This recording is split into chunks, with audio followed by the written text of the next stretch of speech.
Hey everyone, welcome to MT Guitar. Today we're doing What a Wonderful World by Louis Armstrong. So this was originally written by Bob Thiele and George David Weiss, and really it wasn't that popular in the US for quite some time. It was huge in the UK, started appearing in American television and films, The Muppet Show and Good Morning Vietnam, etc. and became a massive, massive hit in the US and everywhere. What we're going to do is, I'm going to tab out the entire arrangement for the Patreon. However, when you do that kind of arrangement, you're playing what's called chord melody or solo guitar arrangement, where you're playing the melody and the chords all in one. And while it's possible to learn that from scratch, note for note, you can surely try that on the Patreon, but what I'm going to do is a preparatory lesson where you really want to see the song as kind of a lead sheet. This is how the pros do it in terms of coming to a gig and being able to play a song at first go. It's also how you approach, arranging your own songs. So what I mean by a lead sheet is, in a song like this where we're covering both the chords and the melody, we really want to see both clearly. What I mean is, if I'm playing the chord progression, I want to be able to hear the melody as I do that, okay? Don't have to sing to do it, but you can. And then likewise, if I play the melody, which is very important to be able to do, can I, know the chords underneath it? So that's what I'm going to be teaching us. We're also going to break down the music theory. We're going to kind of understand this song, how it works in the key of C. Just oh, you know what? I have a capo. I had a capo on the 3rd fret for this, but just to let you know, the song is originally in F. Okay, but F is not the most friendly key. It's very friendly for the trumpet. But we generally like to be in an open key. So C is a great choice, and to get it a little closer to the original, get it a little higher up, we're going to put 3rd fret capo on. So what we're going to do is we're going to break down the chord progression, I'm going to talk about the music theory, then I'm going to teach you the melody, and I'm going to show you how you can begin to do the chord melody arrangement that's on the Patreon. So do check out the Patreon, a lot of great lessons up there, study guides, backing tracks, and exercises. And I really appreciate it. Please do subscribe, hit the thumbs up and the bell icon, and it really helps the channel. So we want to understand this song from a harmonic and melodic perspective. So I'm just going to strum the chords, okay? You're welcome to strum along with me or just enjoy the show here. And as I strum, I'll begin to talk about the Roman numerals. So here we are in the key of C, and on the intro, it goes to a D minor over C. Really beautiful stuff. So the bass doesn't change, but we go to a D minor. So that's it, and then it does that twice, okay, for the intro. Sort of an uplifting sound. Now we're going to start the song here. Da, da, da, and then E minor, okay? That's our 3 chord. C, D, E. So 1 chord, 3 chord, 4 chord, major, back to 3, 2 chord, that's our D minor to C. Now we have an E7, but I just talked about how E minor was a 3 chord, so what this is it's a 5 of 6. Okay, so now we're getting into some jazz territory. To understand what that means, we want to know what a 6 chord is. That's our A minor. It's the relative minor. You can always play a 5 of any chord, and this is a harmonic trick that songwriters use, especially in the jazz and classical genres. So if I play a 5 of 6, then the E7 makes sense, okay? So then it goes to a really interesting chord here, A flat, okay? So A flat is not in the key of C major, but it is in the key of C minor.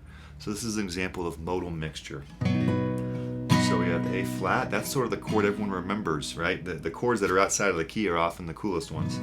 And then back to D minor 7, G, or G7, C. So then we go to the turnaround. The turnaround's a little bit complicated, so why don't we strum those chords? I'll hum the melody and kind of mention the Roman numerals as we go.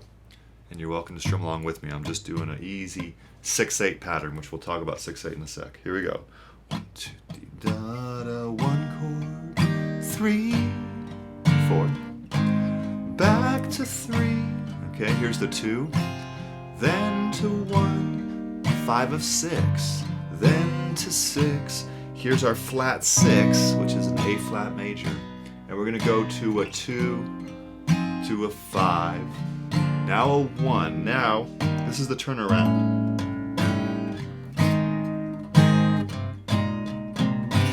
Oops, messing up here. So the turnaround is a little bit tricky here. Turnaround is just a way of getting us back to the top. So if I play the 1 chord, a normal turnaround might be a 1, 6, 2, kind of a 50s sound.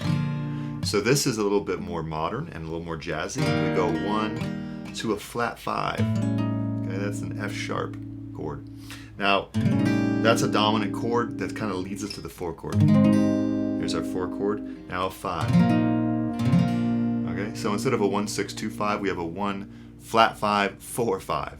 Okay, usually 5 is going to be how you end the turnaround. That's the first A section, that's the first sort of verse. Then we have another verse, same thing. Notice how you can put that 6/8 feel on. 1, 2, 3, 4, 5, 6, 1. Here's our flat 6 from this key of C minor. Really cool. Back to D, 2, 5, 1. Basis of jazz. Now 1. Now they go back to the intro kind of thing. Whereas D minor over C, back to C. Really interesting stuff there. Now we have the bridge. This is the B section. It's going to be a 2, 5, 1 for a bit. So 2, 5 means the 2 chord, D minor, 5, which is G, C. Let's repeat that. C. Now we get to the interesting part here. So we get to really, the 6th chord becomes our sort of our tonic, meaning our key center here. 6, 5, 5 of 6. But really it's actually a 3 chord, right? But it's kind of like, here's the 1 chord, here's the 5 chord. All right, so anyway, I'll just call it 6 so we're not confusing ourselves. But I see friends shaking 3 chords. Back to 6. And a 3. Okay, now we're going to start changing it. All right, so here is a flat 2 diminished. Really what it's leading us is to the 2. It's the 7 of 2. Okay, so we're getting into jazz territory here. Back to 2 to 5. Then we have a final return of the A. This is called AABA, meaning 2 verses, a bridge, and then a verse. Very standard jazz sort of songwriting style. And so this is the last A section. Here's our A flat. Finally, we're done when we get to here.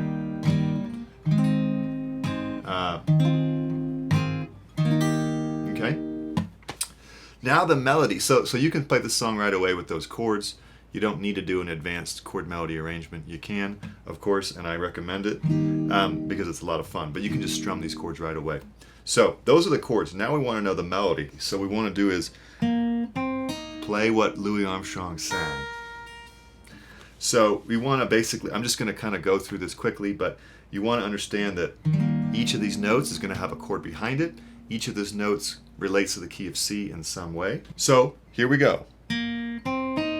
These are notes in the key of C here. G, A, C. And then you go here. So 0, 2, 1, 1, 3. And then 5, 5, 5, 3. And then 1, 1, 1, 0. And then 3, 3, 3, 1. And then over the A flat, I went here on the solo arrangement, but you can just stay here. Problem is it's kind of an uncomfortable shape to play, but it's here or here. Let's do it here because this is where I did it in my solo arrangement. And I think to myself, okay, now D minor. Now I'm gonna go back here, same note. See, what a 1, 1, 1, 0, 1, 3, 0. Here's the turnaround when the melody takes a break. Okay, let's repeat that for the second B section. 0, 2, 1, 1, 3 over the E minor, F. 5, 5, 3 over the E minor, D minor. 1, 1, 0 over the C, E7. 3, 3, 3, 1 over the A minor.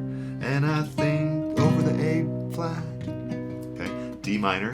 1, 1, 0, 1, 3, 1. End of the second A section. And then D minor over C. Okay, good. There's the melody for the A sections. Now we have the B section. The colors of the rainbow. Just a nice D melody here while it goes from D minor to G. colors of the rainbow. So, and then so pretty. Here, think about the C chord. Open G string, 1 O on the E string. Both are in the C chord, right? So a lot of times the melody is going to match up with that chord shape. So pretty in the sky. Repeat that phrase.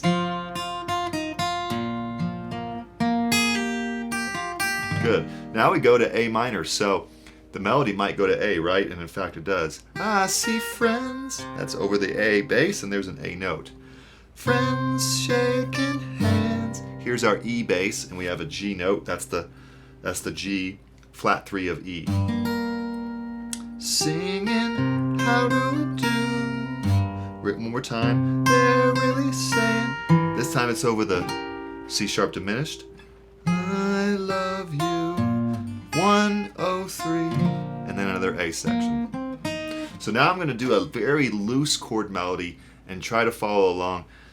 If you're going to go on this path of playing the whole song like a piano would, you want to kind of see the melody and the chords, but maybe playing wise, see the melody and the bass as your first goal. And then the chords can be filled in the meantime when you're ready. So let's try that. I'll just do try to do a basic sort of chord melody here. Ready? Da, da, da, da, da. See? D, C, E, A flat, D, G, C. Turn around.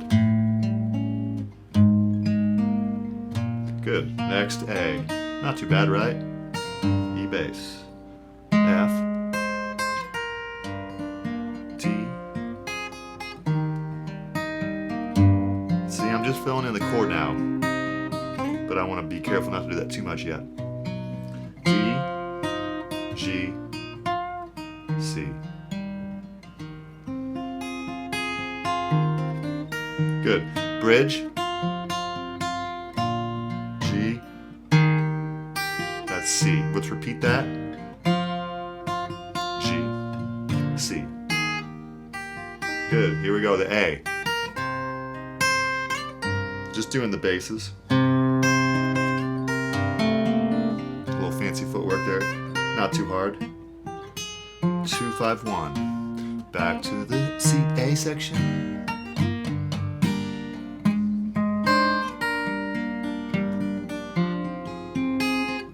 Bass and melody really are the outline. Chords are just the filler.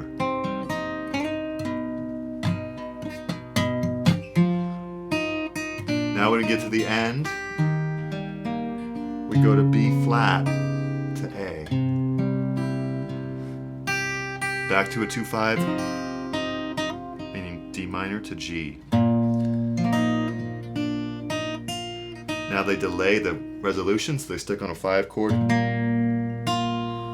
Like a G6, and then a C to end it. So that's the outline, and that's, you will see these advanced arrangements, and it's tempting to just sort of jump in without asking questions and say, I'm going to learn this note for note. But this is like turning on the flashlight instead of walking through the dark. If you know the chords and you know the melody, it can really make things a lot easier, because then you know what the goal is. The goal is to play this melody and these chords and combine it, not just to recreate every note sort of blindly. But I'm guilty of that.